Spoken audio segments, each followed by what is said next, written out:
Allez, c'est 10 heures, on va démarrer comme prévu. Vous avez vu, on démarre à l'heure, c'est génial. Donc bonjour, soyez le bienvenu sur ce webinaire organisé par la CCI du Tarn.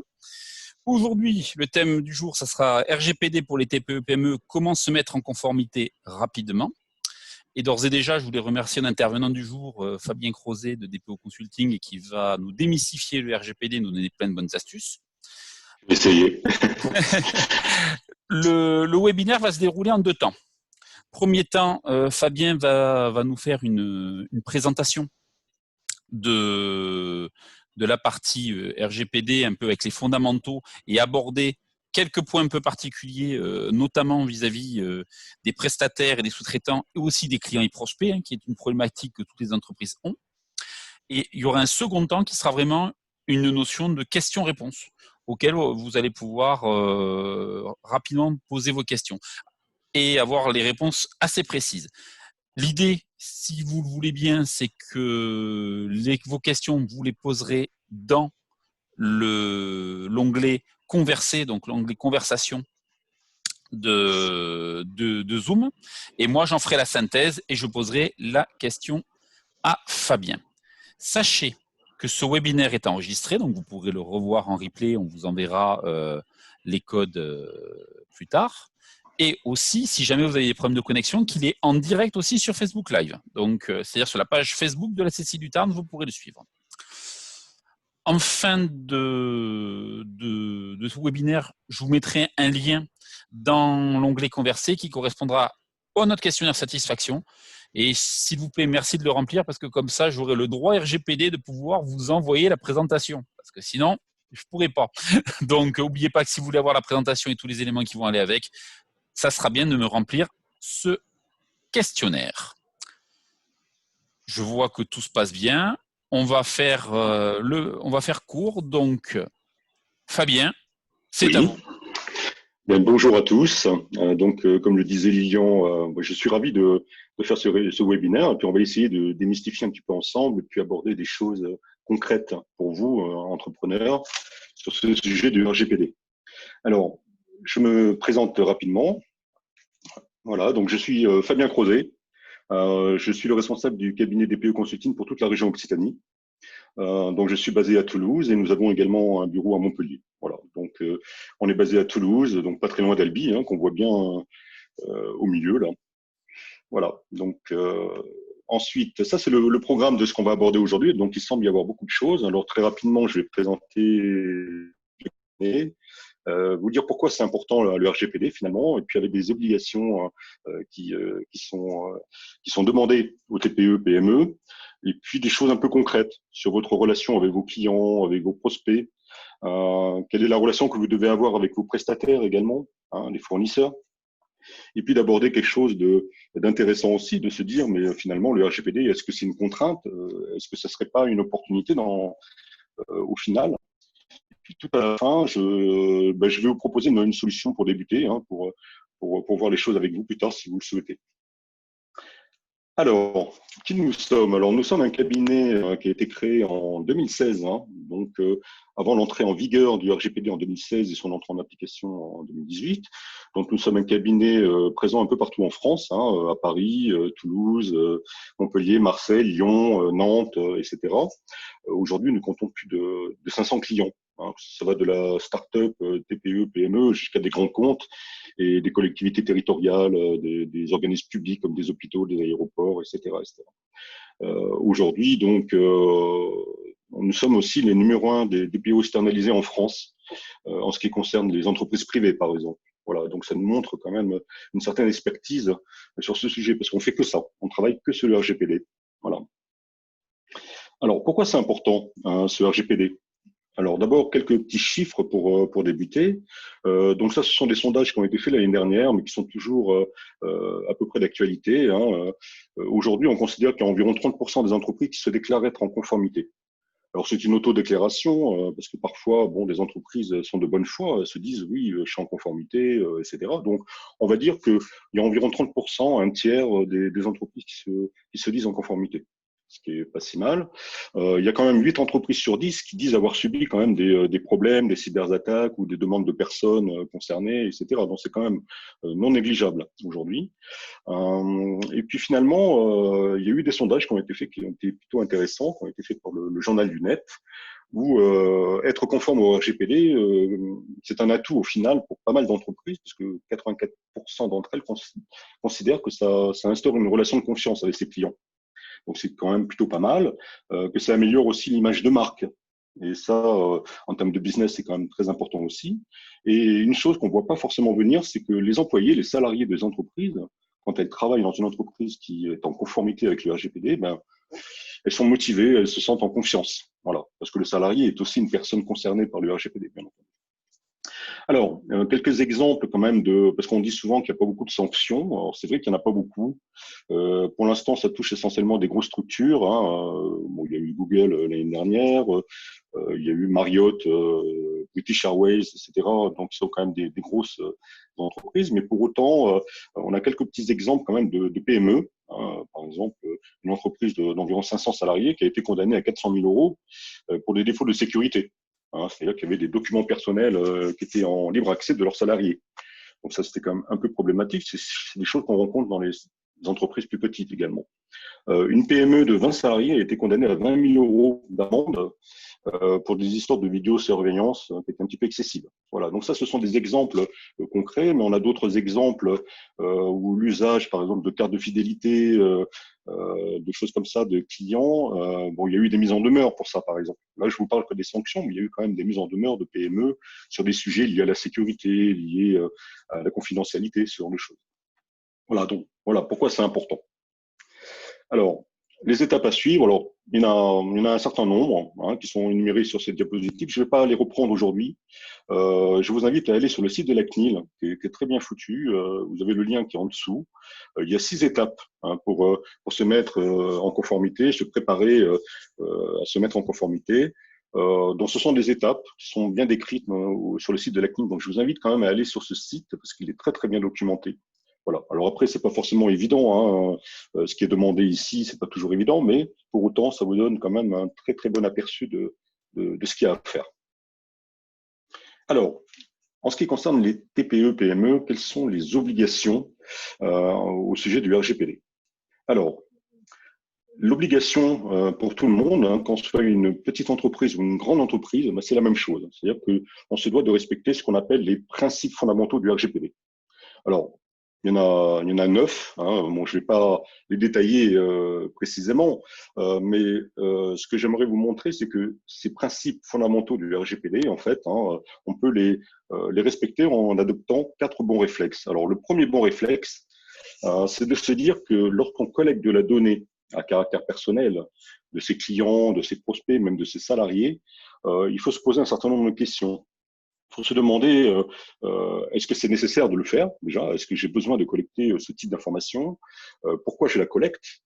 Il faut toujours un but dans une collecte de données à caractère personnel. Il faut se dire aussi, est-ce qu'on a le droit de la collecter? Parce qu'il y a un certain nombre de données à caractère personnel, par défaut, c'est interdit de les collecter, sauf si vous avez des raisons pour cela. Est-ce que les données que je collecte sont pertinentes? Est-ce que j'en ai vraiment besoin? Est-ce que j'ai besoin d'avoir, par exemple, la pointure d'un client alors que je vends des conserves, par exemple? C'est caricatural, mais c'est un petit peu l'illustration de ce que je veux dire. Est-ce qu'il faut recueillir un consentement aussi? Alors ça, c'est très, très important parce que dans certaines relations que vous avez avec des clients, des personnes physiques, vous êtes dans l'obligation parfois de recueillir leur consentement. Alors ça, c'est un sujet très important sur lequel on va revenir un petit peu après. Le deuxième bon réflexe, c'est d'être transparent. Alors, transparent, ça veut dire quoi? Ça veut dire d'expliquer pourquoi on collecte de la donnée. Il faut donner donc la bonne information. Lorsque vous collectez de la donnée auprès des personnes concernées, auprès des clients, auprès de prestataires, de fournisseurs, que sais-je, vous devez expliquer pourquoi vous collectez la donnée. Donc, tout ça, c'est une relation de confiance, tout simplement. C'est-à-dire que si la relation de confiance existe avec vos clients, forcément, vos clients vont vous donner plus volontiers leurs données. C'est très logique. Le troisième le troisième bon réflexe, c'est de respecter les droits d'accès, les droits des personnes concernées. Alors ça, c'est un droit qui existe depuis 1978 quand même, avec la loi informatique et liberté, qui date de 78 et qui a été renforcée par le RGPD. C'est que il faut respecter le droit des personnes, c'est-à-dire le droit d'accès, le droit de modification, le droit de suppression. Alors, il y a eu d'autres droits qui ont été rajoutés avec le RGPD, par exemple le droit de la portabilité, ce genre de choses. Enfin, le quatrième bon réflexe, c'est de garantir la sécurité des données. Ça paraît évident, mais c'est pas toujours simple de s'assurer, de mettre en place toutes les mesures possibles, qu'elles soient organisationnelles ou techniques, pour sécuriser les données. Alors tout ça, c'est important parce qu'il faut garantir la confidentialité des données, il faut garantir leur intégrité.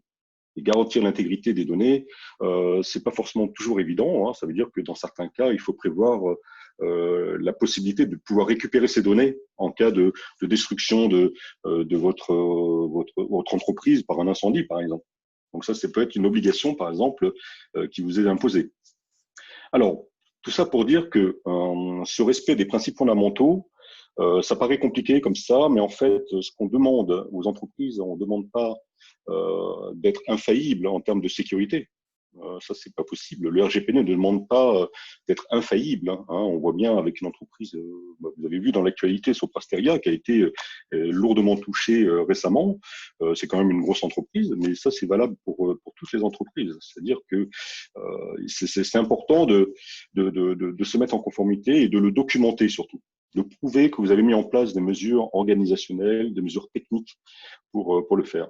Et ça, évidemment, on ne va pas vous demander la même chose si vous êtes une petite entreprise ou une très grosse entreprise. Si vous travaillez sur des données sensibles, par exemple, si vous travaillez dans le domaine de la santé, les exigences au niveau du RGPD vont être plus élevées, bien entendu. Mais pour autant, le respect de tous ces principes fondamentaux, le respect de ces 4 réflexes que je viens de vous énumérer, c'est une obligation pour tout le monde.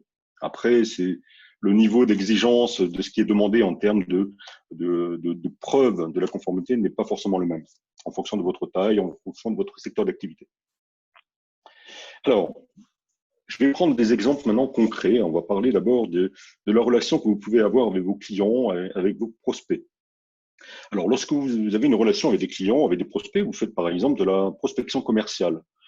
La prospection commerciale, ça suppose que si vous souhaitez déclencher un acte d'achat, par exemple, d'influencer quelqu'un, ça suppose que vous deviez le connaître. D'accord. Donc pour le connaître, ça veut dire que vous allez collecter de la donnée. Vous allez peut-être avoir une base de données avec vos clients, un CRM, un fichier Excel, peu importe. Vous allez collecter de l'information. Donc forcément, la donnée personnelle et le marketing vont être entremêlés de manière étroite. Donc ça veut dire que finalement, le RGPD il impacte directement ce secteur. C'est-à-dire, si vous faites de la prospection commerciale, il y a quand même des règles au niveau du RGPD qui sont essentielles. Alors, il y a 2 types de business. Je pense que parmi vous, vous avez des entreprises qui ne travaillent qu'en B2B, qui ne travaillent qu'avec des entreprises. Et puis de l'autre côté, vous avez des entreprises qui travaillent avec des personnes physiques, des commerces par exemple, où vous êtes en relation directe avec des personnes qui viennent acheter des choses chez vous. Donc ça, ce sont les 2 types de business. Et bien souvent, on dit que mais moi je fais que du B2B, je travaille qu'avec des entreprises, le RGPD, ça ne me regarde pas. Mais pour autant, il y a quand même des règles, donc là qui sont énumérées ici. Vous aurez peut-être l'occasion de le relire peut-être de manière plus détaillée. Mais ce qu'il faut retenir en fait, ce sont ce qu'on appelle les bases légales. Alors aujourd'hui, la base légale en ce qui concerne la prospection ou la relation client lorsqu'on travaille qu'avec des entreprises, c'est ce qu'on appelle l'intérêt légitime. Ça veut dire par là que vous avez un intérêt légitime à faire de la prospection auprès des entreprises parce que vous faites du business et c'est tout à fait légitime pour vous d'aller collecter de l'information auprès des entreprises pour essayer de vendre vos services. Voilà.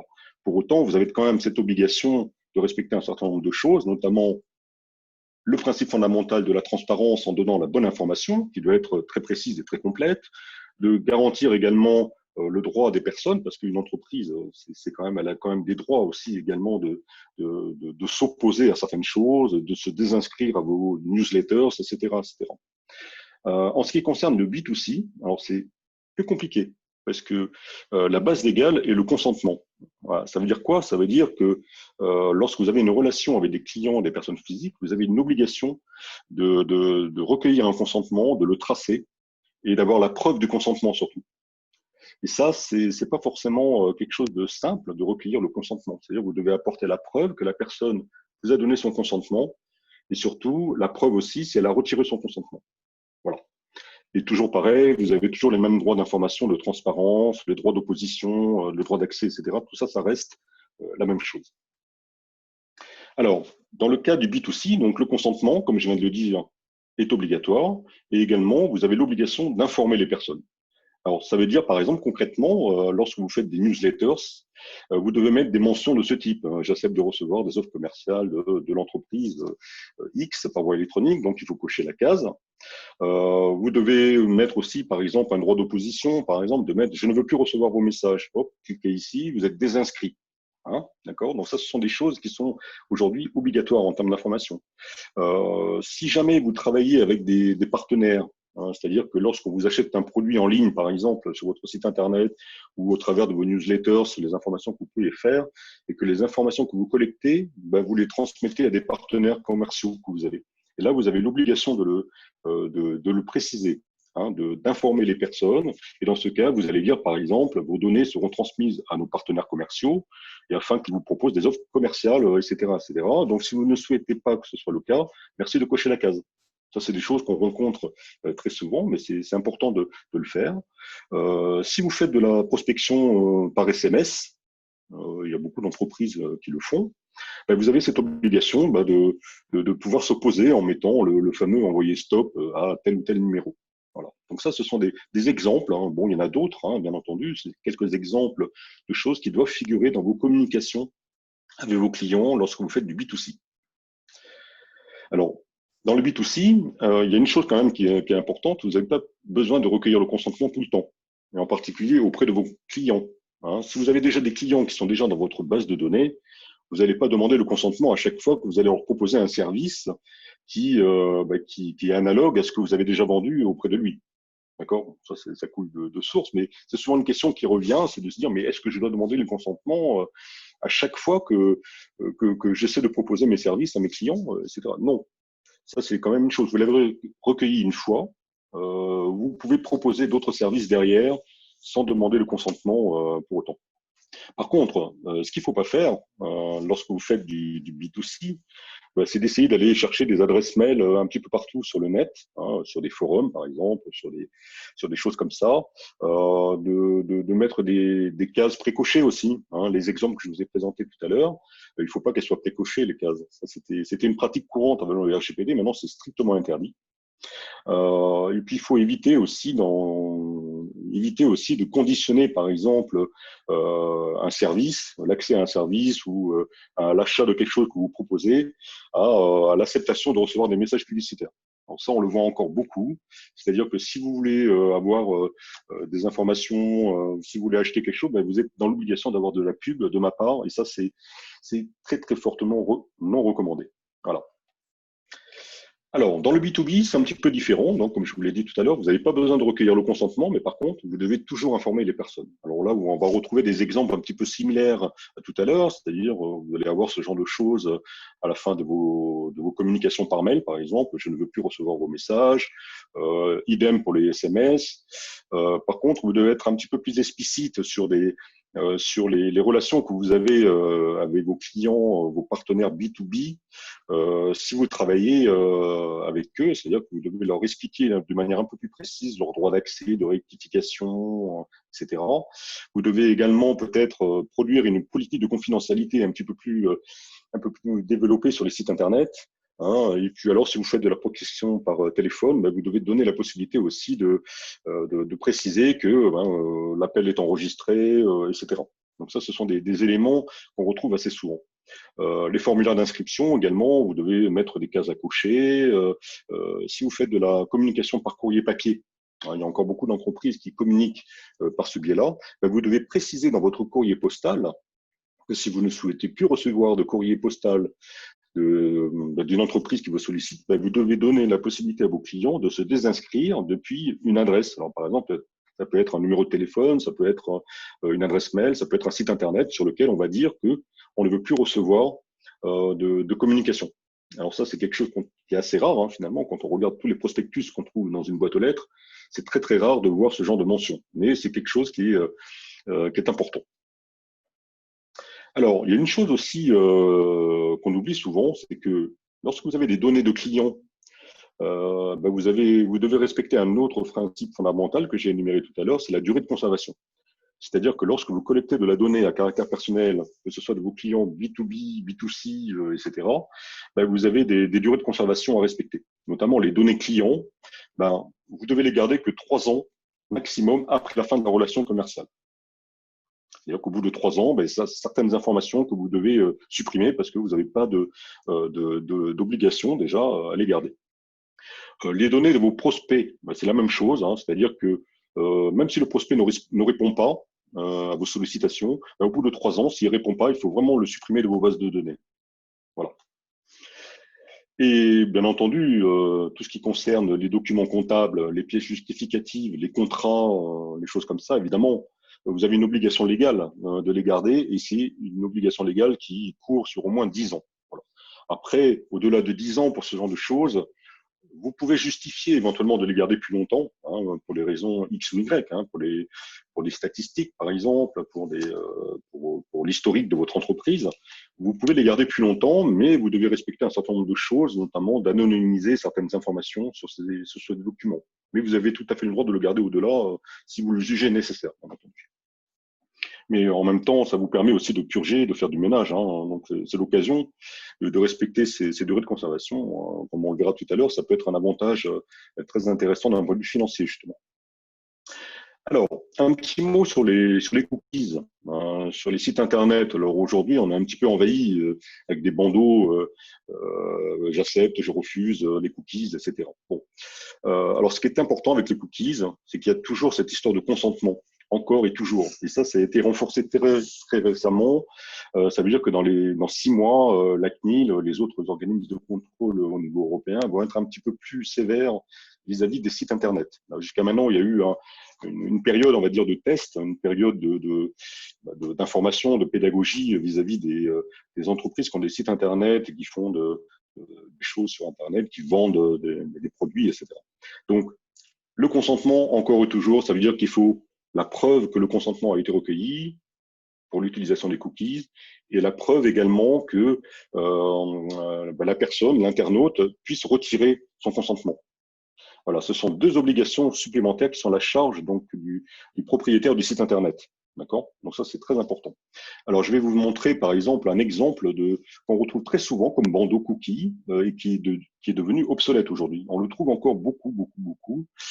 C'est quelque chose du style, en poursuivant votre navigation sur ce site, vous acceptez l'utilisation des cookies pour vous proposer des publicités, etc., etc. Cliquez ici pour en savoir plus. C'est pas mal, hein, mais c'est devenu insuffisant aujourd'hui. Notamment, il faut arrêter de dire ce genre de choses. C'est-à-dire qu'en poursuivant votre navigation sur mon site Internet, des cookies sont déposés sur votre site. Voilà. On le trouve encore beaucoup, ce genre de choses, mais ça pose un problème parce que l'information, elle n'y est pas. Tout à l'heure, je vous ai dit qu'il fallait donner la bonne information à vos clients, à vos prospects. Donc ça, c'est important. La qualité de l'information, là, on n'explique rien du tout. On ne sait pas quels sont les cookies qui sont déposés sur votre site, sur votre ordinateur. Et puis le mode d'expression du consentement, il est univoque, c'est-à-dire qu'on n'a pas le choix. On est obligé d'accepter le dépôt de cookies sur son ordinateur pour aller sur le site Internet. Et ça, c'est quelque chose qu'il faut éviter aujourd'hui. Il faut éviter, par exemple, alors ça c'est quelques exemples de bandeaux cookies qu'on trouve encore beaucoup, mais ça il faut arrêter bientôt, il va falloir arrêter dès maintenant si vous avez ce genre de choses. Par exemple, nous utilisons des cookies pour garantir la meilleure expérience sur notre site. Si vous continuez à utiliser ce dernier, blablabla, ok, vous n'avez pas le choix, vous êtes obligé d'accepter le cookie. Et ça c'est quelque chose qui est aujourd'hui pas terrible. Voilà. Nous utilisons des cookies, voilà, c'est tout. Donc ça c'est quelque chose qu'il faut éviter maintenant. Alors maintenant, il vaut mieux faire des choses aussi un peu mieux, hein, c'est-à-dire que en fait, vous avez 2 types de cookies aujourd'hui. Vous avez des cookies qu'on considère comme nécessaires au fonctionnement du site Internet.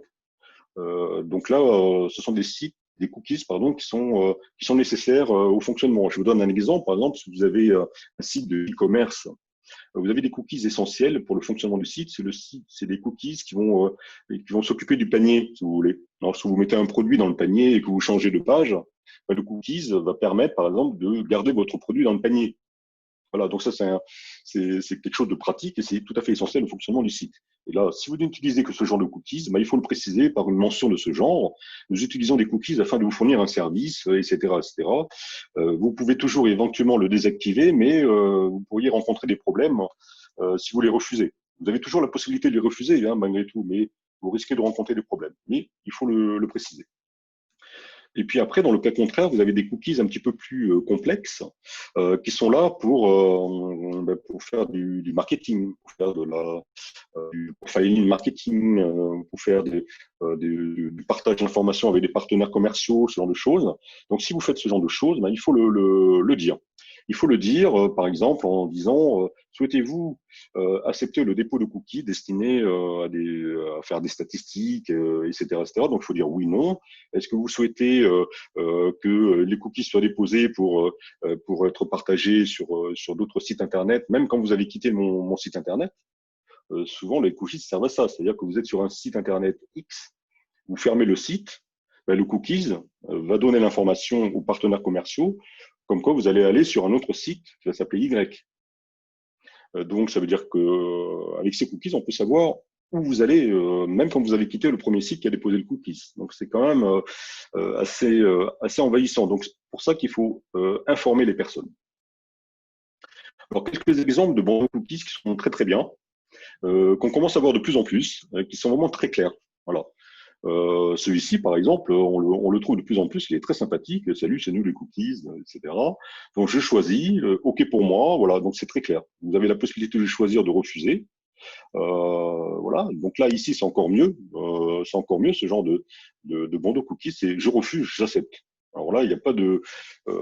Et ça, c'est le genre de bandeau qu'on devrait avoir tous aujourd'hui. Voilà. C'est de donner l'information, de donner un choix très pratique, très transparent aux personnes qui visitent votre site Internet. Voilà, donc ça c'est pour la partie relation prospect, client, B2B, B2C. Donc on aura l'occasion d'en rediscuter tout à l'heure si vous voulez au travers des questions. Maintenant, je vais aborder un autre sujet qui est très important et qui est souvent la source de problèmes, par exemple au niveau du business. Et je vais vous expliquer pourquoi. C'est la relation avec vos sous-traitants, avec vos prestataires. Et aujourd'hui, le gros changement qu'il y a avec le RGPD, c'est que, bon, pour faire court, avant le RGPD, lorsqu'on faisait appel à un prestataire, à un sous-traitant, quand il y avait un problème, on disait que c'était la faute du sous-traitant. Voilà, donc c'était la patate chaude, on disait que c'était la faute du sous-traitant, etc., etc. Aujourd'hui, avec le RGPD, c'est fini ça. Ça veut dire que lorsque vous faites appel à un sous-traitant qui va travailler pour vous et avec qui vous allez partager de la donnée, ou bien c'est un sous-traitant qui va héberger les données sur une base de données chez lui, etc., etc. Aujourd'hui, vous avez une obligation qui est très importante, c'est de vérifier la conformité de vos sous-traitants. C'est de vérifier les mesures qu'ils ont mis en place d'un point de vue sécurité, d'un point de vue confidentialité des données que vous allez leur confier. Si vous avez un prestataire, par exemple, qui fait de l'infogérance chez vous, qui fait de la maintenance de votre parc informatique, de vos serveurs, ça veut dire qu'il va avoir accès potentiellement à vos données. Donc là, ça peut présenter un problème. Si lui, il présente des failles de sécurité, il va avoir accès à vos données, et puis ça peut débouler sur des divulgations de données accidentelles, ce genre de choses. Donc, vous avez cette obligation de garantir, de bien choisir vos sous-traitants. Et vous-même, en tant que PME, vous pouvez être vous-même sous-traitant. Donc, ça veut dire que vos clients, qui sont parfois beaucoup plus gros que vous, vont vous imposer de vous mettre en conformité au RGPD pour faire du business avec vous. Et moi, j'ai quelques clients comme ça, plusieurs clients qui se retrouvent dans cette situation d'une relation commerciale avec des partenaires, avec des gros clients, qui se retrouvent coincés à un moment donné parce que tout simplement leurs gros clients, leurs gros sous-traitants, leurs gros prestataires, enfin ce que vous voulez, leur imposent un certain nombre de choses pour se mettre en conformité. Et ça, c'est imposé au travers de contrats, des clauses de contrat entre un client et un sous-traitant, etc. Donc, il y a des clauses de contrat aujourd'hui qui vont vous garantir, qui vont vous protéger, si vous voulez, d'instaurer cette relation de confiance finalement que vous pouvez avoir avec vos clients, avec vos prestataires. Voilà, donc ça c'est un sujet très important et qui est source parfois de freins du business. Et c'est là qu'on verra tout à l'heure que finalement le RGPD n'est pas forcément un frein au RGPD dans ce cas-là. Au contraire, il va déclencher du business parce que vous allez respecter certaines obligations qui vous sont imposées, tout simplement. Alors, ça veut dire quoi? Ça veut dire que lorsque vous avez des sous-traitants aujourd'hui, vous avez des fournisseurs, des prestataires, aujourd'hui, vous devez bien les classifier. Ça veut dire que vous devez bien comprendre qu'est-ce que vous faites avec eux.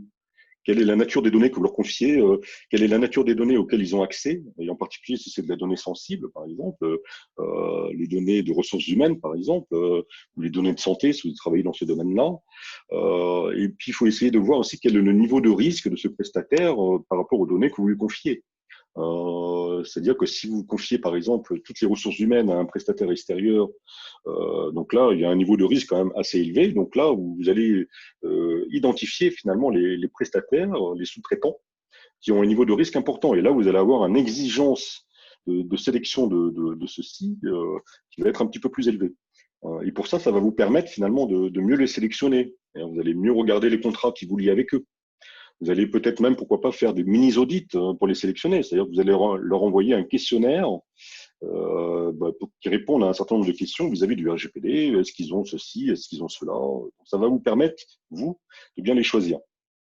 Et puis, le cas échéant, si vous avez des sous-traitants avec qui vous travaillez très bien, vous avez envie de les garder, vous allez, dans ce cas, si vous souhaitez les garder, comme vous avez cette obligation de bien les choisir, on va vous demander peut-être de renégocier les contrats. Et ça, c'est pas forcément toujours très simple, mais ça peut être une clause, ça peut être une convention qui peut être faite avec eux. Voilà. Donc ça, ce sont des choses qui sont pas forcément simples à faire, mais qui deviennent nécessaires dans certains cas. Alors, un sujet intéressant aussi, le RGPD, on entend toujours, oui, le RGPD c'est une contrainte, mais finalement, est-ce que ça ne pourrait pas être une opportunité? Alors, moi, je vais vous montrer quelques exemples d'opportunités finalement de mettre en place des process internes pour respecter le RGPD dans plusieurs sujets. Alors, par exemple, la rationalisation des achats, comme je viens de le dire, là, vous allez sélectionner du fournisseur, vous allez sélectionner des prestataires. À terme, vous allez instaurer une relation de confiance finalement avec vos clients, vos sous-traitants, et donc vous allez réduire forcément les coûts à un moment donné. C'est pas forcément visible tout de suite, mais si vous avez plusieurs prestataires qui font à peu près la même chose, c'est peut-être l'occasion en fait de ne sélectionner que ceux qui sont en conformité, et puis finalement vous allez pouvoir instaurer quelque chose de durable. Lorsque vous avez des salariés, si vous avez une croissance forte, par exemple, si vous recrutez beaucoup, même si vous recrutez pas beaucoup, mais si vous avez beaucoup de salariés, de bien organiser finalement le recrutement, le parcours de vos candidats, de vos salariés, le suivi de la carrière, les départs à la retraite, enfin toutes ces choses-là. Si vous gérez mieux ces candidatures, si vous gérez mieux les données des ressources humaines de vos salariés, mais ça, c'est forcément un bénéfice pour vous parce que c'est la relation de confiance que vous allez avoir avec vos salariés va être meilleure. Vous allez respecter les durées de conservation, enfin, ce genre de choses, c'est très important. Et donc, justement, le fait de respecter les durées de conservation, vous allez pouvoir peut-être même réaliser des économies à terme. Moi, j'ai des clients qui faisaient de l'archivage numérique, par exemple, sur des disques durs externes, sur des serveurs externalisés, par exemple, etc., et puis qui avaient un coût annuel exponentiel parce qu'ils stockaient de plus en plus de données au fil du temps. Voilà, parce que l'activité était forte, etc. Mais le fait de mettre en place un cycle de vie de la durée de conservation, c'est-à-dire que si au bout de 5 ans, vous supprimez ce type de données, si au bout de 3 ans, vous en supprimez d'autres, finalement, vous allez réduire le volume de données que vous allez devoir stocker. Et donc forcément, vous allez réduire le coût du stockage. Vous allez acheter moins de serveurs, vous allez acheter moins de disques durs externes. Alors, c'est des choses qui sont palpables. Moi, j'ai des clients qui ont commencé ça il y a environ 2-3 ans, qui commencent à avoir vraiment une baisse significative du coût du stockage. C'est la même chose pour le papier. Finalement, il y a beaucoup d'archives papier dans beaucoup d'entreprises. Stocker du papier, ça peut avoir un coût. Si vous allez louer un local pour entreposer vos boîtes d'archives, ça va vous coûter de l'argent parce que vous allez avoir un gros volume. Mais si vous réduisez ce volume, finalement, vous allez payer moins cher aussi. Voilà. Et aussi, vous allez améliorer la relation que vous avez avec vos clients parce que si vous respectez les droits des personnes de vos clients, vous allez avoir une meilleure expérience client. Forcément, parce que si vous expliquez ce que vous faites avec les données de vos clients, ils vont avoir une relation de confiance et puis ils vont venir chez vous plus facilement aussi. Et puis ça va vous donner une meilleure image de marque. Voilà, donc pour moi, ça, ce sont des points positifs que peut apporter le RGPD. Alors, Évidemment, on ne va pas quand même se voiler la face. C'est quand même un petit peu de contrainte, le RGPD. Je ne vais pas vous mentir. C'est quand même un peu de contrainte parce que ça peut apporter quand même un peu de changement organisationnel. En interne, il faut changer peut-être certaines habitudes, mais bon, pas forcément des choses. La résistance au changement, c'est peut-être un petit peu délicat, mais finalement, on s'y habitue vite. Les entreprises qui étaient qui rechignaient à faire certaines choses, finalement, elles trouvent ça naturel aujourd'hui. Voilà. Et puis c'est du travail aussi pour documenter la conformité, comme je vous l'ai dit en introduction, le respect des principes fondamentaux du RGPD. Pour les respecter, il faut prouver qu'on les respecte. Donc, ça veut dire qu'il faut les documenter. Et c'est ça un petit peu la difficulté aussi du RGPD, c'est qu'il faut produire de ce qu'on appelle des livrables. Ce sont des documents qui prouvent que vous avez mis en place un certain nombre de choses. Voilà. Et puis, il y a quand même un coût. C'est-à-dire, si vous faites appel à un cabinet ou à un avocat ou à un consultant, enfin, ce que vous voulez, il y a forcément un coût. Mais le coût est très variable. On a souvent des idées reçues là-dessus. On a l'impression que ça va coûter des fortunes. Alors qu'en fait, ça dépend du niveau d'exigence de votre activité. Ça dépend de la taille de l'entreprise. Ça dépend de plein de choses. Voilà, c'est ça qui va déterminer le coût. C'est pas obligatoirement quelque chose d'insurmontable d'un point de vue budgétaire. Voilà. Donc ce qu'on peut en retirer finalement de tout ça, de toutes ces contraintes réglementaires, ça peut être pour certains d'entre vous, certains de clients que j'ai par exemple, ils en tirent un bénéfice marketing, c'est-à-dire qu'ils en font un argument marketing. Ils disent, moi je suis en conformité, etc. Donc je respecte les données de mes clients. Donc tout ça, ils s'en servent. Certains d'entre eux s'en servent pour communiquer par exemple. Ça peut être un avantage concurrentiel, comme je vous l'ai dit tout à l'heure. Si vous êtes sous-traitant dans le B2B, si vous respectez le RGPD, vous allez avoir des clients qui vont venir plus volontiers vers vous parce que ces clients-là respectent même le RGPD. Si vous ne respectez pas, vous n'allez pas avoir un marché, par exemple. Donc ça peut être un bénéfice pour le business plus tard. Et puis la relation de confiance, encore une fois, j'insiste beaucoup sur la confiance parce que finalement, le RGPD, c'est d'instaurer une relation de confiance. Où vous avez de la donnée personnelle, c'est quelque chose de très important. On est tous concernés, vous, moi, nous, enfin tout le monde est concerné en tant que personne physique, et en tant qu'internaute, en tant que citoyen, en tant que patient. Donc c'est normal qu'on fasse attention à nos données. Voilà, donc c'est ce qu'on demande aux entreprises, c'est d'être attentif à ça. Alors, moi, ce que je vous propose, c'est que j'essaie d'apporter quand même des choses. C'est-à-dire que là, on discute, je vous présente des exemples concrets. Il y a des façons simples pour démarrer parce que bien souvent, on ne sait pas qu'est-ce qu'il faut faire pour se mettre en conformité. On ne sait pas du tout combien ça va coûter, etc., etc. Donc, moi, ce que je vous propose, s'il y a des gens qui sont d'accord, vous prendrez contact avec les clients Fourcalier si vous le souhaitez, moi, je vous propose de faire ce qu'on appelle une analyse de maturité flash. C'est-à-dire, ça dure 1 heure, c'est un entretien téléphonique avec un certain nombre de questions. Et à la fin de cet entretien, on vous restitue un diagramme qui ressemble à celui-ci, qui vous situe un petit peu sur différents sujets concernant le RGPD, principalement les 9 principes fondamentaux, par exemple, de voir où vous vous situez par rapport à ça. Et donc ça vous permet de savoir où vous en êtes. Donc ça, moi je vous propose gracieusement, c'est un entretien d'1 heure avec moi ou certains de mes consultants qui pourraient vous produire quelque chose comme ça, et ça vous donnera une petite idée de là où vous en êtes. Et ça, c'est super important de savoir où on en est, parce que parfois on se dit je vais pas y arriver, et puis il y en a d'autres qui vont se dire mais finalement je suis pas si loin. Il me manque juste un petit truc pour y arriver. Donc, ça vaut le coup quand même de savoir. Voilà. Je crois que j'ai terminé. Je remercie beaucoup pour votre attention. Puis je remercie encore Lilian de nous avoir donné cette possibilité de discuter avec vous. Et maintenant, évidemment, on va essayer de partager.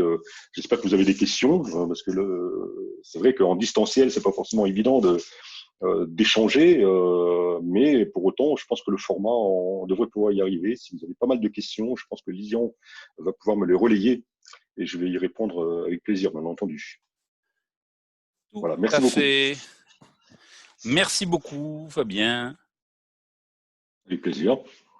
Alors, une première question qui est: la relation micro-entrepreneur était considérée B2B ou B2C? Ça dépend quels sont vos clients. Toujours pareil. Si vous êtes micro-entrepreneur, c'est vrai que c'est souvent du B2B. C'est souvent du B2B, bien entendu, parce que si vous êtes micro-entrepreneur, si vous êtes plombier, si vous êtes, enfin, ce genre de choses, vous avez forcément un fichier client, vous avez une relation client. Donc, ce qui est demandé, évidemment, le niveau d'exigence n'est pas le même que pour une TPE, une PME qui a des salariés. Parce que micro-entrepreneur, vous êtes tout seul. Pour autant, ce qu'on va vous demander en tant que micro-entrepreneur, c'est de faire en sorte quand même que les données que vous avez sur vos clients, vous allez quand même garantir un minimum de sécurité et de confidentialité de ces données-là. Ça veut dire quoi? Ça veut dire que il faut quand même les mettre dans un endroit qui ne soit pas accessible au tout venant, quoi. C'est-à-dire que vous n'allez pas laisser traîner votre ordinateur avec les fichiers clients, vous n'allez pas laisser traîner un registre avec tous les coordonnées de vos clients. Voilà, c'est ce genre de choses qu'on va demander aux micro-entrepreneurs. D'accord. Voilà. Autre question sur laquelle vous avez déjà abordé, mais on va refaire un truc, c'est comment on trace les consentements et qu'est-ce qui est reconnu? Alors, comment on trace les consentements? Par exemple, lorsque vous envoyez, par exemple, une newsletter, par exemple, les gens vont consentir ou pas à cette newsletter ou à la publicité qui en découle. Donc, derrière ça, c'est pas juste une case à cocher, hein. Ça veut dire que derrière, vous avez une base de données qui va recueillir le consentement d'une personne qui va venir se connecter sur votre site au travers du dépôt d'un cookie, par exemple. Et ça, c'est important de savoir que le consentement a été recueilli. Si ce sont vos clients à qui vous allez communiquer des produits, des services, etc., donc là, vous avez un fichier client et la trace du consentement que vous allez recueillir, elle va être dans votre base de données ou bien dans votre fichier Excel. Si vous avez peu de clients, vous devez savoir que le client X a donné son consentement à la communication. Vous devez savoir aussi que ce client X, il a retiré son consentement parce que le consentement, on peut le retirer à tout moment. Et c'est ça, c'est pas forcément évident. Il y a des outils pour ça. Il y a des outils marketing qui le font très bien. Certains d'entre eux sont même gratuits. Ce sont des petits CRM qui sont adaptés à des TPE. Il y a des formules intéressantes sur lesquelles vous pouvez déjà avoir un fichier client tout en respectant évidemment le recueil du consentement. Ok. Donc après, j'ai une autre question, et malheureusement, c'est moi qui vais répondre. Existe-t-il D'accord? des aides pour se conformer au RGPD? Il n'y en a pas. Il n'y Parce en que a pas, malheureusement. parce qu'en plus, n'oubliez pas que pour la CNIL, le RGPD en France ne devrait être qu'une formalité, vu que la loi informatique et liberté de 1978, qui a plus de 40 ans, toutes les entreprises françaises sont censées l'avoir mis en œuvre. Donc, il n'y a pas d'aide. Il n'y a pas d'aide. Et puis, effectivement, comme le dit Lyon, c'est pas quelque chose de nouveau, c'est simplement le RGPD qui a. Parce que le RGPD, c'est quoi en fait finalement? C'est un règlement qui cherche à fédérer tous les pays européens sur le sujet de la loi informatique qui concernant les données des citoyens. Donc en France, on avait la loi informatique depuis 1978 qui a été renforcée avec le RGPD. Donc aujourd'hui, le RGPD, c'est une obligation légale. Voilà, c'est ça qu'il faut comprendre, c'est qu'il va falloir s'y plier un jour ou l'autre. Parce que les contrôles, ça existe les contrôles, mais c'est pas le risque principal, c'est pas les contrôles de la CNIL, parce que évidemment la CNIL ne va pas débarquer chez vous un bon matin, ça peut arriver bien sûr, mais c'est pas quelque chose qui va se produire. Le risque, c'est plutôt vos clients, c'est plutôt le risque que vous n'allez pas faire du business parce que vous n'êtes pas en conformité. C'est ça le vrai risque, et c'est une obligation légale parce que voilà, c'est comme ça, c'est une loi. Ok. Concernant les délais de conservation des données, est-ce que vous auriez un document ou quelque chose? Il me semble que la CNIL a édité quelque chose sur les délais de conservation des données. Alors, la CNIL, elle a effectivement édité un certain nombre de documents, des référentiels récemment, petit à petit, parce qu'en fait, il y avait un premier référentiel de la CNIL qui datait de 2012, hein, qui commençait à dater un petit peu. Et puis là, récemment, on a mis à jour un certain nombre de référentiels pour les données des ressources humaines. Les données concernant aussi le domaine de la santé. Voilà. Si vous êtes un établissement de santé, si vous êtes un cabinet médical, etc., il y a un certain nombre de choses qui ont été clarifiées. Alors, il n'y a pas de référentiel miracle. Le sujet de la conservation des données, en fait, le RGPD, finalement, c'est pas une loi en elle-même, hein, c'est un règlement qui va agglomérer un certain nombre de bonnes pratiques qui sont issues de la loi informatique et liberté, qui sont issues du droit du travail, qui sont issus du droit de la propriété intellectuelle, du droit à l'image, etc., etc. Il y a plein de droits, en fait, le droit de la santé, le droit de la sécurité sociale. Donc, enfin bref, chacun de ces codes, finalement, de ces lois, le Code du travail, etc., a des durées de conservation déjà qui sont inscrits dans ces codes. Donc le référentiel de durée de conservation, finalement, c'est une compilation de tout ça.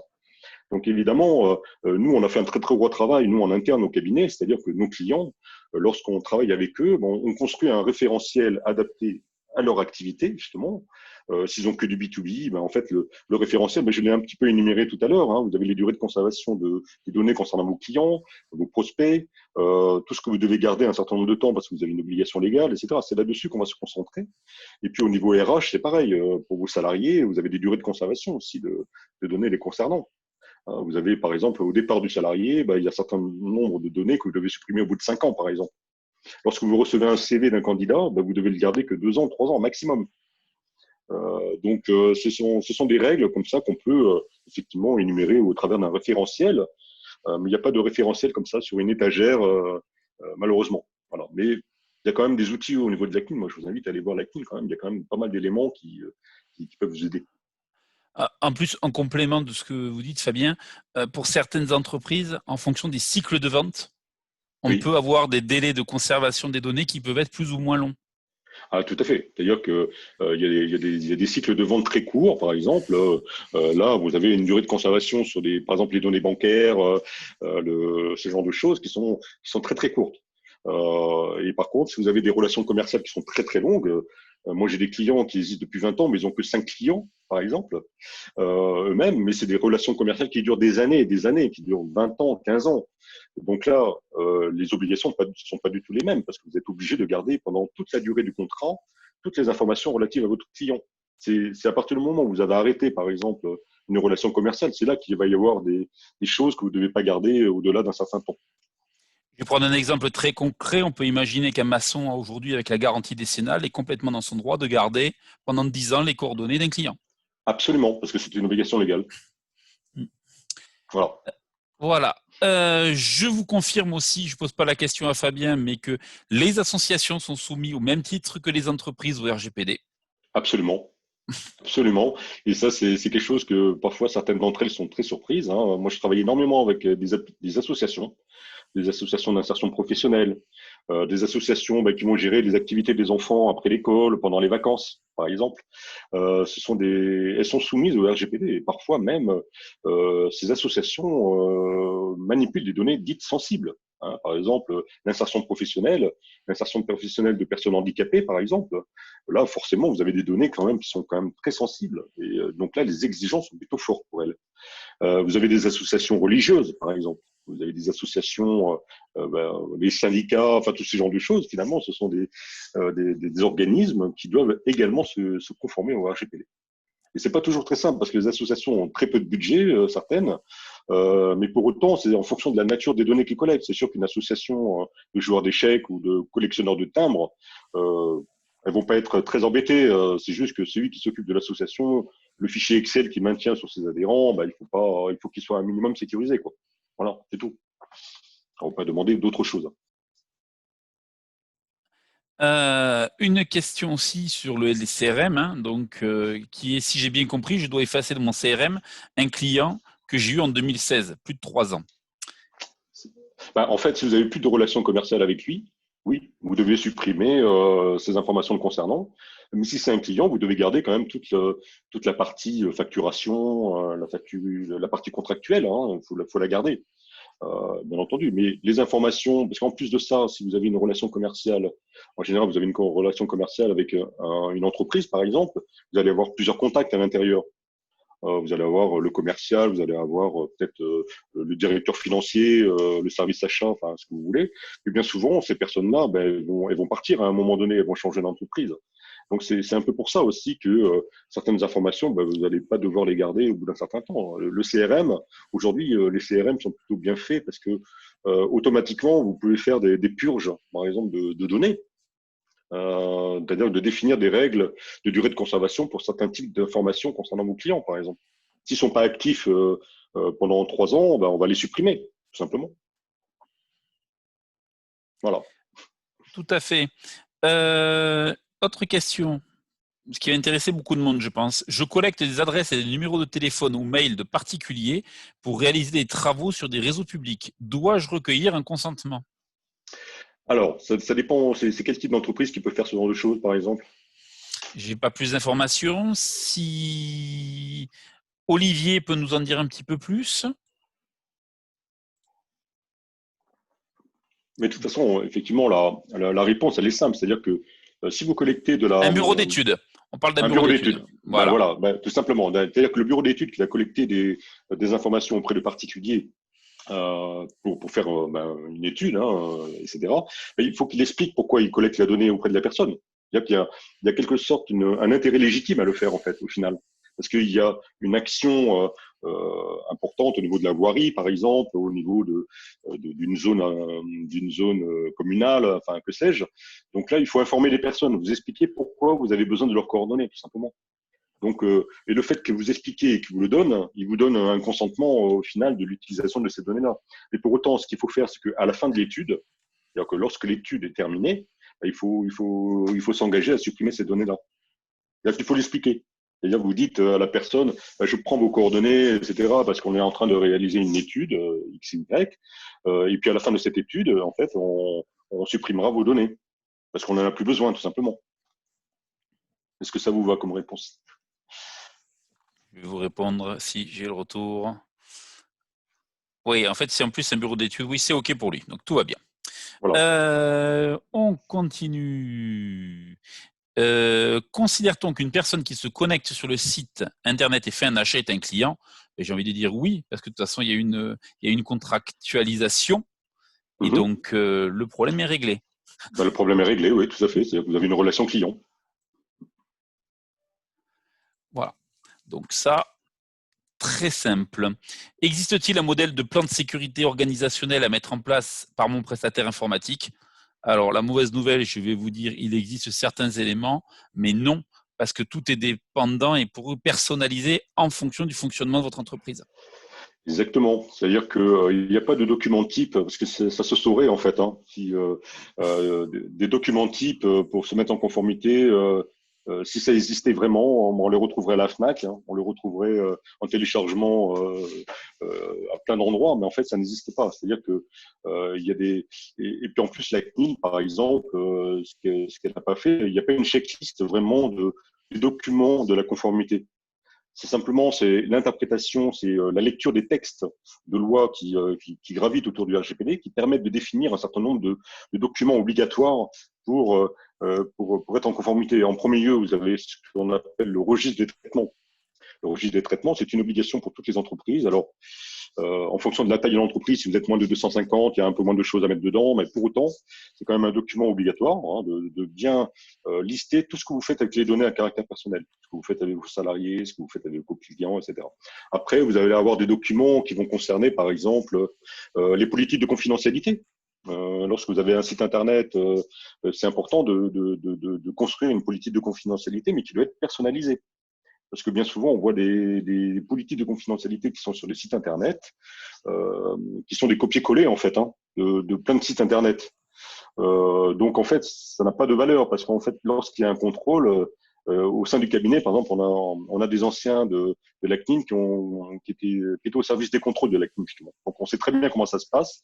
Lorsqu'il y a un contrôle à distance qui se fait sur un site internet qui va lire la politique de confidentialité, donc, s'il y a un contrôle, en fait, ils vont demander, ah, mais c'est très bien, vous avez une politique de confidentialité, mais est-ce que vous pouvez me démontrer, me prouver que vous avez bien mis en place tout ce que vous dites dans votre politique de confidentialité? Donc, il ne s'agit pas de mettre sur un site internet les bonnes mentions, les bonnes choses pour être en conformité, par exemple. Il faut quand même prouver derrière que vous le faites. Donc, c'est compliqué finalement, hein, et, en fonction de votre secteur d'activité, comme l'a dit Lilian, on ne va pas vous demander forcément les mêmes choses. Si vous êtes dans un secteur très industriel, ça va surtout concerner vos salariés. Voilà. Et puis si vous êtes dans une relation B2B, B2C, pardon, là vous allez avoir un peu plus de choses qui vous sont demandées. Et Il je n'y a pas de, saurais, pas de voilà. solution miracle en fait. Et je saurais trop vous conseiller d'aller voir aussi les recommandations de l'ANSSI, donc de l'Agence Ah oui, nationale de sécurité des systèmes d'information, qui met absolument. beaucoup d'éléments à disposition, surtout sur la partie sécurité informatique, ou d'aller Exactement. voir un autre site qui vaut aussi le déplacement. Vraiment, c'est très, très bien fait. C'est cybermalveillance.gouv.fr. Hmm. En effet, parce que là, ça vous met en face à des situations du quotidien, hein, finalement, le phishing, les mails frauduleux, enfin ce genre de choses. Et c'est très important parce qu'en fait, le RGPD, bon, il y a un certain nombre de règles dans ce RGPD et ce qui concerne la sécurité, c'est un sous-ensemble du RGPD et qui est très important. C'est-à-dire que l'obligation que vous avez, vous, en tant qu'entreprise, c'est de mettre en place des mesures de sécurité physiques ou organisationnelles. Et parmi les mesures physiques, vous avez les mesures logiques, de mettre en place des logiciels de sécurité, de mettre en place, ne serait-ce que d'avoir une alarme, par exemple, dans votre bâtiment, si vous avez de la donnée importante, c'est aussi une mesure physique, par exemple. Et l'ANSSI, elle résume très très bien toutes les mesures de sécurité informatique que vous devez mettre en place. Mais pour autant, il ne faut pas négliger les mesures organisationnelles, et ça passe beaucoup par la formation aussi, la sensibilisation des personnes, la sensibilisation de vos salariés. Si vous sensibilisez bien vos salariés, vous avez quand même fait une bonne partie du travail quand même. Ensuite, une question qui vous concerne plus particulièrement. Quelqu'un a vu une entreprise qui s'appelle DPO Conseil. Est-ce que c'est pareil que vous? Est-ce Non, que pas du c'est tout. tout? Pas du tout. C'est pas les mêmes. Voilà. C'est pas du tout la même. Nous la connaissons très bien d'ailleurs. Voilà. C'est une personne qui travaille en freelance et voilà, on a été en. Voilà. C'est pas du tout la même chose. Nous, c'est DPO Consulting. Voilà. D'accord. Ensuite, une question. Hop là, je reviens. Tac, tac, tac. Excusez-moi, là j'ai perdu mon fil. Excusez-moi, tac, tac, tac. Voilà. Une question intéressante aussi qui est plutôt sur des porteurs de projets. Est-ce que le RGPD s'applique aussi aux particuliers qui collectent des données sur des entreprises prospects dans le cadre d'une recherche d'entreprise à reprendre? Alors là, c'est un peu particulier parce qu'effectivement, là, c'est une personne physique qui va faire des recherches à des fins personnelles au final. Donc là, il n'y a pas de mesure particulière en fait. C'est-à-dire que s'il n'y a pas une utilisation commerciale derrière, il n'y a pas de problème. C'est comme lorsque vous collectez des adresses mail, etc., parce que vous organisez, bon, je caricature un peu, mais si vous organisez le goûter d'anniversaire de vos enfants, vous allez collecter peut-être des informations des parents. Là, le RGPD ne va pas s'appliquer. D'accord. Donc, si vous êtes une personne physique qui a besoin d'avoir d'informations sur des reprises d'entreprises, des choses comme ça, c'est tout à fait légitime de le faire. Il n'y a pas de règles particulières. Voilà, c'est comme vous, lorsque vous cherchez du boulot, par exemple, vous allez chercher des informations sur les entreprises. Hein, vous allez chercher le responsable RH, les choses comme ça. Donc là, le RGPD ne va pas s'appliquer en tant que personne physique. Hein. Vous allez rechercher des informations parce que c'est tout à fait légitime de le faire. Bon, voilà une bonne nouvelle. Nous pouvons continuer à organiser les goûters de nos enfants et Voilà, à faire des projets d'entreprise. exactement. Voilà, donc bien sûr, les indépendants sont aussi concernés du moment qu'il y a une activité commerciale et de la collecte de données. On est concerné par le RGPD. Absolument. Est-ce que les TPE-PME doivent obligatoirement se déclarer auprès de la CNIL? Non, non, non, du tout. Si vous voulez, ce qui change avec le RGPD, avant le RGPD, il y avait des déclarations préalables qui devaient être faites. C'est-à-dire qu'avant le RGPD, lorsque vous aviez un fichier client, par exemple, vous aviez l'obligation de déclarer auprès de la CNIL. Bon, ça n'a pas très bien marché parce qu'il y avait très peu de monde qui le faisait. Et puis surtout, lorsqu'on le faisait, c'était pas mis à jour. Voilà. Donc c'est pour ça que le RGPD, en fait, il a inversé les choses. Il a dit il n'y a plus de déclaration à faire auprès de la CNIL. Même maintenant, c'est à vous de prouver que vous faites les choses bien. Voilà. C'est pour ça qu'il faut documenter, etc., de prouver que vous avez mis en place toutes ces mesures, etc. Donc, il n'y a plus de déclaration à faire auprès de la CNIL. Il reste quelques exceptions, mais bon, je ne veux pas les détailler aujourd'hui, mais c'est très particulier. C'est essentiellement dans le domaine de la santé ou s'il y a des données très sensibles que vous manipulez, par exemple, vous devez parfois demander des autorisations auprès de la CNIL. Voilà. Mais non, c'est fini ça. Vous n'avez plus besoin de faire de déclaration auprès de la CNIL. C'est à vous de prouver que vous avez fait les choses bien. Alors, une question de Caroline. Les seules relations que nous avons avec nos clients sont par mail, devis et facture. Comment les informer du RGPD? En fait, déjà, si c'est que ça, en fait, la relation que vous avez avec eux, ça va être des factures, si je comprends bien. Si vous faites pas de mail, de newsletters, par exemple, vous n'avez pas besoin de mettre les mentions que je vous ai citées tout à l'heure. Mais pour autant, vous devez quand même respecter le RGPD dans le sens, par exemple, des durées de conservation dont je parlais tout à l'heure. C'est-à-dire que la relation contractuelle, toutes les informations du contrat, des devis, des factures, tout ça, vous avez des durées, des obligations légales de les conserver jusqu'à 10 ans. Et si c'est un client qui ne vient plus chez vous, qui a acheté qu'une fois et qui revient plus, au bout de 3 ans, voilà, vous éliminez les informations, mais c'est tout. Il n'y a pas d'informations particulières à leur fournir si vous ne transmettez uniquement que des factures ou des choses comme ça. À la limite, dans le contrat que vous avez avec eux, alors je ne sais pas si vous avez des CGV ou des CGU sur votre site internet, ou si vous avez des contrats de service ou des choses comme ça. Si c'est le cas, il faut préciser quand même un certain nombre de choses concernant votre conformité au RGPD. Donc il y a plein de possibilités en fait. Ça, c'est vraiment un peu au cas par cas, mais globalement, c'est assez simple dans ce cas de figure. Il faut juste respecter les durées de conservation et donner la bonne information, le cas échéant, au travers de CGV ou de contrats. Alors, une question très très intéressante. Si j'utilise un formulaire Google Form pour collecter des infos de prospects avec une case à cocher qui donne le consentement, suis-je en conformité?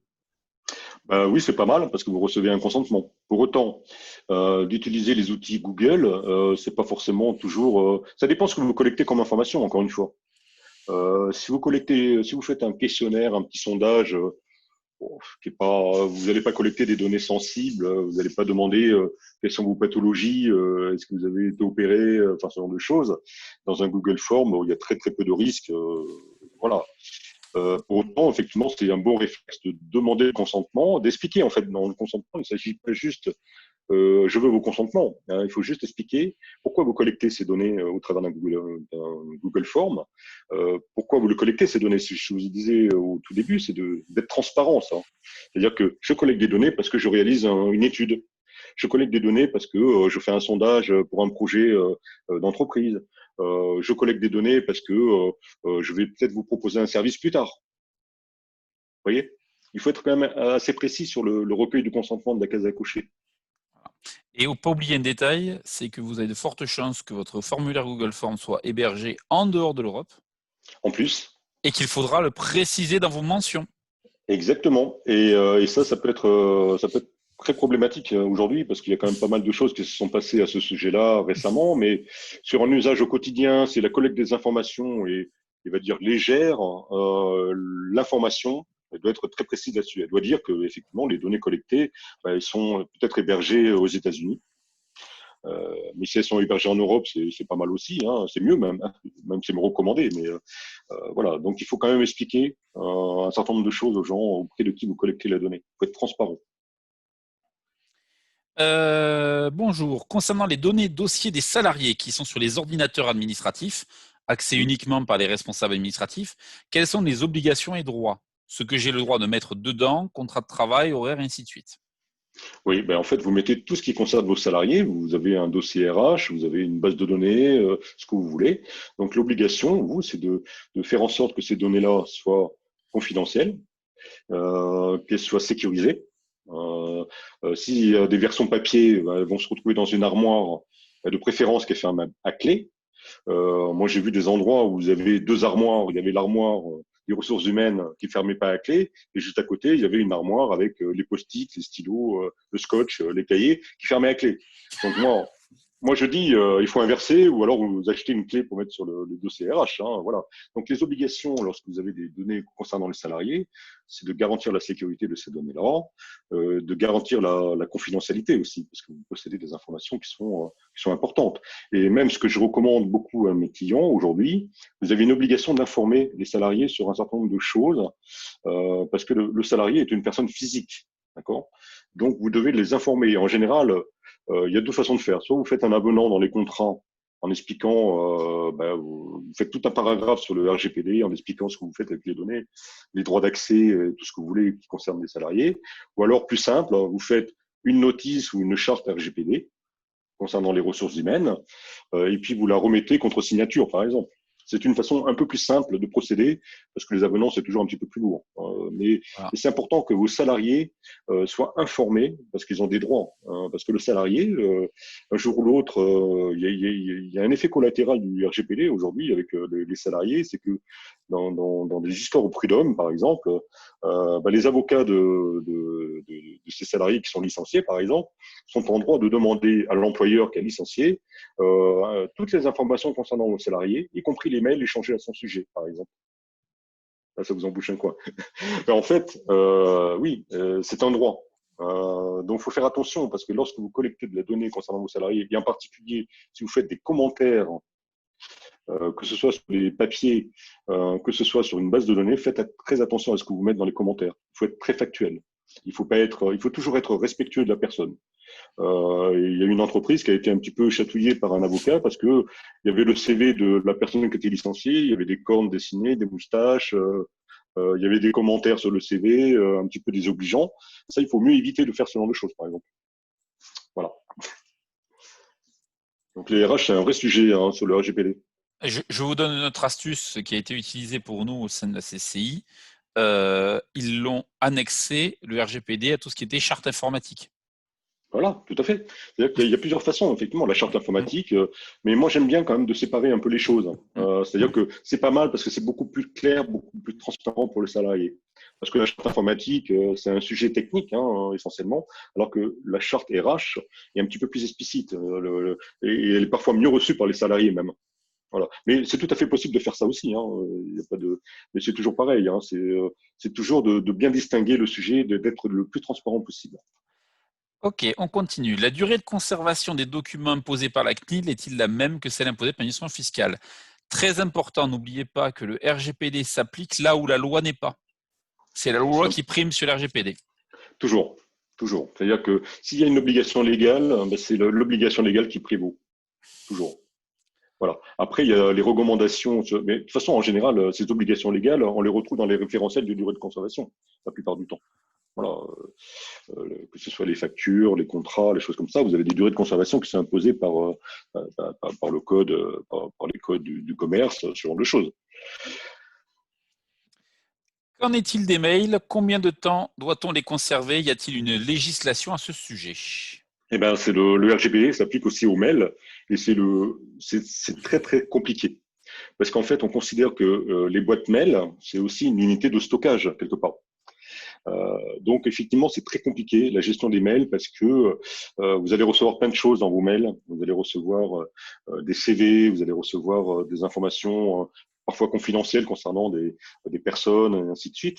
Donc c'est un vrai problème. Alors, ce qu'on conseille, nous, par exemple, lorsque vous recevez des CV, vous les recevez dans votre boîte aux lettres. Ce qu'il faut faire, déjà, il faut faire des dossiers spécifiques dans votre boîte aux lettres. Vous faites un dossier RH, vous faites un dossier achat, enfin ce genre de choses. Et puis vous mettez vos mails là-dedans. Et la pièce attachée, par exemple le CV, vous la téléchargez dans un endroit sur votre disque dur ou sur votre serveur et vous la supprimez du mail. Comme ça, vous dégagez ce problème-là. Vous n'avez pas un doublon. Et c'est là où c'est difficile. C'est difficile de se tenir à ce genre de choses.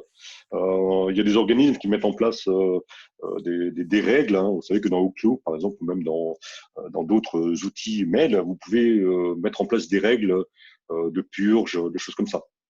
Et c'est vrai que le mail, c'est un vrai sujet.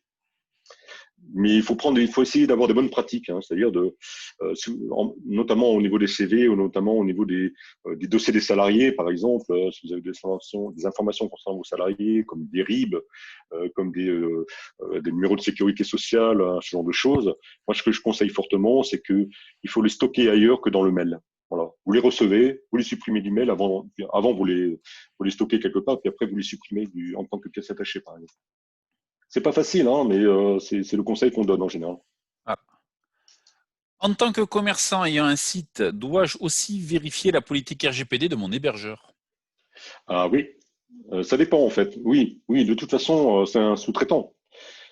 Si ce sous-traitant il intervient sur votre site internet et si ce sous-traitant, si c'est un site de e-commerce par exemple, ça veut dire que votre prestataire qui vous a construit votre site internet de e-commerce, il a peut-être accès lui-même à la base de données de vos clients.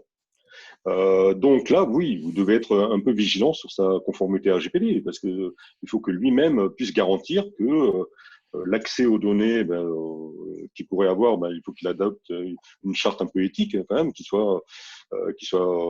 garantisse la confidentialité des données, qui garantisse la sécurité. Si c'est un hébergement qui est externalisé, par exemple, il faut faire très attention à ça, de faire attention que l'hébergement, par exemple, externalisé se trouve en Europe ou en France, d'éviter, parce que certains hébergeurs pas très chers, par exemple, ou même parfois gratuits, Ça existe, hein, des hébergements de bases de données sur les sites internet gratuits. En général, c'est des hébergements dans des pays pas très adéquats, hein. Ça peut être en Inde, ça peut être en Chine. Donc, c'est là où il faut être vigilant. Donc, oui, il faut vérifier quand même un minimum de choses avec votre prestataire qui fait votre site internet quand même. Très bien. Et ensuite, une question aussi très intéressante, c'est existe-t-il un certificat attestant que l'entreprise respecte le RGPD? Si oui, qui l'établit? Ou est-ce une autodéclaration? Alors, il n'y a pas aujourd'hui, et ça n'existe pas, de certification de la CNIL en ce qui concerne la certification RGPD des entreprises. Ça n'existe pas aujourd'hui. Donc, si on vous vend ça, c'est faux.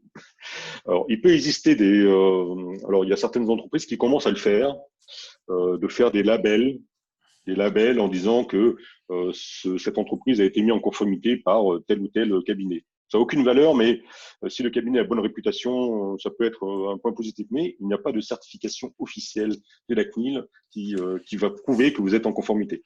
Ce qui va prouver que vous êtes en conformité, c'est d'être en mesure de prouver que vous l'êtes vous avez mis en place une politique de confidentialité, vous avez mis en place des règles en interne documentées concernant les ressources humaines, concernant vos prospects, etc. C'est ça qui va prouver votre compte. Donc, c'est vraiment une autodéclaration au final. Et pour aller dans votre sens, maintenant, sur les marchés publics, nous, on se retrouve à demander automatiquement aux entreprises une attestation de mise en place du RGPD. Exactement. Exactement. Et ça, c'est valable effectivement dans les cadres de marché public, mais c'est valable également lorsque vous avez des collaborations. Si jamais il y a des entreprises parmi vous qui ont des partenaires européens ou même des partenaires à l'intérieur de la France, hein, souvent dans les partenariats qui sont noués, si vous faites partie d'un consortium d'entreprises sur un sujet, souvent dans les contrats qui disent ces consortiums, il y a des clauses RGPD au même titre que les marchés publics, les choses comme ça. C'est une obligation aujourd'hui pour beaucoup d'entreprises. Alors justement, Guy, la question qui va avec, c'est est-ce qu'on peut trouver des modèles de cette attestation? Oh, mais ça, c'est un petit peu, ça, vous pouvez vous la faire vous-même. C'est comme une attestation de bonne foi, comme quoi, je sais pas, il n'y a pas de modèle vraiment. Mais c'est des choses qu'on a déjà fait, mais on a des modèles pour ça nous, mais il n'y a pas de modèle tout fait. C'est une attestation sur l'honneur en général. Vous avez des modèles, vous pouvez trouver des attestations sur l'honneur sur Internet, et puis vous l'adaptez sur le sujet du RGPD, par exemple. Mais pour autant, ça vous engage quand même, hein. Ça veut dire qu'il va falloir s'y mettre, parce que c'est une obligation légale, encore une fois. C'est toute la difficulté aujourd'hui, c'est que la CNIL n'a pas généré de documents clairs sur certains cas de figure. C'est ça. Donc du coup, on est dans l'interprétation de chaque entreprise sur ce qu'elle a à faire. C'est C'est pour la ça grosse que difficulté qu'il y a aujourd'hui. c'est de la très très grosse difficulté. C'est pour ça que pour se faire aider, il faut des cabinets comme le nôtre, il faut des avocats qui connaissent le droit, parce qu'en fait c'est essentiellement juridique, hein, ces histoires, hein. En fait, le RGPD, il y a trois choses, hein. C'est le juridique, bien entendu, hein, c'est-à-dire qu'il faut remplir un certain nombre d'obligations de ce point de vue-là. Vous avez un sujet technique, parce qu'il faut garantir la sécurité de vos données. Donc il y a tout un volet cybersécurité, etc. Et puis le troisième volet, c'est la gestion de projet au final, parce que lorsque vous avez des choses à faire pour vous mettre en conformité, il vous faut un plan d'action, il vous faut des tâches distribuées avec vos collaborateurs, avec votre responsable informatique, votre délégué à la protection des données si vous avez l'obligation d'en avoir un, etc. Donc c'est de la gestion de projet, beaucoup, du juridique et du technique. Et ça, c'est pas forcément évident, hein. C'est pour ça que parfois, souvent, même les entreprises ont besoin de se faire accompagner. C'est-à-dire qu'un cabinet comme le nôtre, par exemple, va accompagner des structures de toute taille. Moi, je travaille avec des startups qui sont en cours de création. Elles ne sont même pas créées, c'est simplement parce que leurs investisseurs leur demandent, oui, attendez, si vous voulez que je mette des billes chez vous, il faut quand même faire un petit effort sur le RGPD. Voilà. Donc, et puis à l'autre bout, vous avez des très très grosses entreprises qui ont besoin aussi d'aide. Même si en interne, ils ont beaucoup avancé, même si en interne, il y a un service juridique, derrière, il y a quand même des sujets compliqués. Ils ont besoin de faire appel à des cabinets comme le nôtre, ils ont besoin de faire appel à des avocats pour réviser certains contrats, par exemple. C'est un vrai sujet, c'est compliqué. Mais c'est pas C'est si vrai. compliqué. Et Voilà. je rajouterai un point, et vous allez dire si vous êtes d'accord avec moi, Fabien, c'est qu'effectivement, les entreprises qui ont déjà un système qualité en place, Ah c'est oui, beaucoup plus simple de mettre en bien œuvre sûr. un RGPD dessus. Absolument. C'est-à-dire que si vous avez des actions aujourd'hui en vue d'obtenir une norme ISO X ou Y, déjà en tant que, on va dire que candidat pour avoir ces normes, vous avez des obligations au niveau du RGPD d'ailleurs, par exemple. Certaines normes ISO où on vous demande de vous mettre en conformité au RGPD. Et donc ça, c'est une bonne chose. Si vous avez déjà des démarches qualité en interne, c'est super parce que vous allez avoir l'habitude de mettre en place des choses, des processus, des procédures. Et le RGPD, il arrive dedans, c'est un petit wagon qui va s'incorporer et c'est beaucoup plus simple pour ces entreprises-là, bien entendu. Allez, on a une nouvelle question qui sera sans doute une des dernières. Des organismes divers, mutuelles, prévoyance, prestataires informatiques qui n'ont jamais eu de consentement nous contactent à longueur de journée par téléphone. Comment y mettre un terme? Alors, le démarchage téléphonique, vous avez des droits, vous, en tant que citoyen, en tant que personne, vous avez des droits. C'est-à-dire que lorsque vous recevez un appel téléphonique, d'un démarchage téléphonique, donc, déjà, la personne qui vous appelle, elle doit vous expliquer quand même un certain nombre de choses. Et puis surtout, vous avez ce droit de demander à la société de vous faire retirer de leur liste. Et ça, c'est très important de le dire. Et souvent, ils raccrochent avant. Hein. Donc, c'est pour ça que ce qu'il faut bien identifier, c'est le nom de la société qui vous appelle. Hein. Et si jamais elle recommence alors que vous avez demandé de ne plus de plus se faire appeler, vous pouvez saisir la CNIL. Déposer une plainte auprès de la CNIL, c'est super facile aujourd'hui. C'est pour ça que je vous dis qu'en tant qu'entreprise, c'est super important de se mettre en conformité parce que si vous avez un salarié, si vous avez un client qui estime que vous respectez pas le RGPD, il va sur le site de la CNIL, il y a un formulaire, c'est super simple. Je vous invite à y aller d'ailleurs. Hein. Déposer une plainte sur la CNIL, aujourd'hui, c'est vraiment une simplicité alarmante. Donc, moi, je vous conseille de le faire. Donc, vous, en tant que citoyen, si vous avez du démarchage téléphonique, vous pouvez saisir la CNIL et dire, Alors, voilà, c'est, pour aller dans le sens de Fabien, je vous mettrai en lien le mur de la honte de la CNIL, c'est-à-dire en gros toutes les entreprises qui ont été attrapées concernant le RGPD. Il faut savoir que si on est attrapé par la CNIL sur le RGPD, on a automatiquement un article qui est fait sur le site de la CNIL et qui explique très très très précisément pourquoi. Et vous oui, verrez que dans les dernières entreprises qui ont pris cher, c'est notamment des entreprises de démarchage téléphonique. oui, exactement. Et c'est sur les PME pour ça entraînement. Et donc, effectivement, c'est un vrai sujet. En termes d'image de marque, ça peut avoir un impact beaucoup plus fort qu'une amende. Hein, c'est-à-dire d'être mis en demeure par la CNIL pour un sujet de non-respect de la confidentialité, du non-respect de la sécurité des données que vous hébergez concernant les personnes, vos clients. Si ça, c'est communiqué, parce que c'est communiqué par voie de presse, hein, souvent, c'est pas terrible pour le business après. Là, en l'occurrence, un des derniers sites marchands qui s'est fait attraper, c'est Spartoo. Et si vous lisez pourquoi il s'est Oui. fait attraper, ça fait peur. Hein. Ouais, c'est la confidentialité des données. Il y a pas mal de choses, de la sécurité. Il y a eu Bouygues Télécom aussi qui a été épinglé il y a quelque temps. Il y a Optical Center qui a été épinglé aussi sur des sujets de confidentialité. Il y a plein d'entreprises. Bon, c'est des grosses entreprises. Vous me direz, mais c'est quand même des PME. Hein, c'est pas non plus des multinationales. Et les sujets pour lesquels, et ça, c'est intéressant que je vous le dise, c'est-à-dire que lorsqu'il y a une condamnation de la CNIL, lorsqu'il y a une mise en demeure sur un sujet, quelle que soit la taille de l'entreprise, il faut savoir pourquoi elle a été sanctionnée pour pas reproduire la même erreur.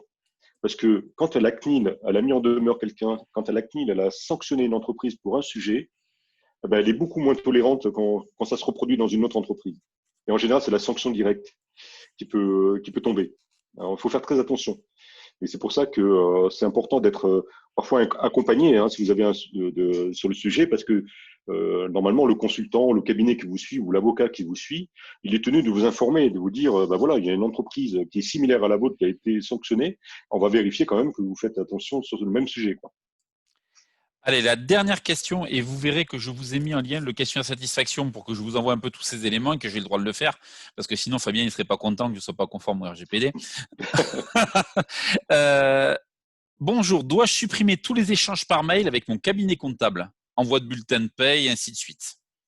C'est les bulletins de paye dans les mails, déjà, comme je vous le disais tout à l'heure, les bulletins de paye, il faut les récupérer, vous les télécharger sur un autre endroit que votre boîte mail et puis vous supprimez le fichier dans la boîte mail. Après, ça dépend des échanges que vous avez. Hein, avec en général, c'est très, très business, très comptable. Donc, beaucoup forcément de données à caractère personnel, sauf si ça concerne évidemment les salaires, ce genre de choses.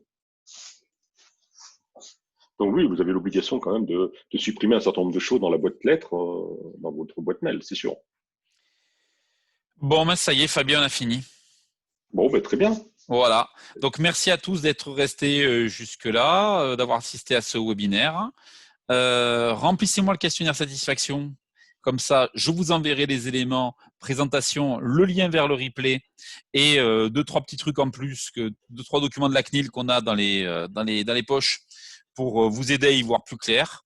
D'accord. Voilà. N'hésitez pas aussi à revenir vers nous.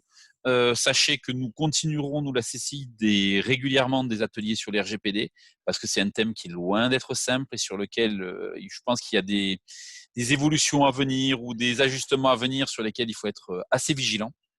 Tout à fait. Tout à fait. Voilà. Donc, n'hésitez pas à passer par Lyon si vous souhaitez, bon, que je puisse vous aider éventuellement. N'hésitez pas. Voilà. Voilà. De toute façon, vous aurez la présentation sur laquelle il y a les coordonnées de Fabien si jamais vous souhaitez Voilà. le contacter en direct. Voilà. Super. Et voilà. Et le lien que je vous ai mis, il suffit juste de cliquer dessus et de remplir le questionnaire en ligne. Donc, nous vous remercions. Nous vous souhaitons une excellente fin de journée et on espère pas trop vous avoir fait trop peur. Bon, j'espère pas quand même. Merci beaucoup à tous. Merci pour votre attention et j'espère à bientôt. Voilà. À très Merci bientôt. beaucoup. Merci. Merci Lyon. À bientôt. À très bientôt. Au revoir.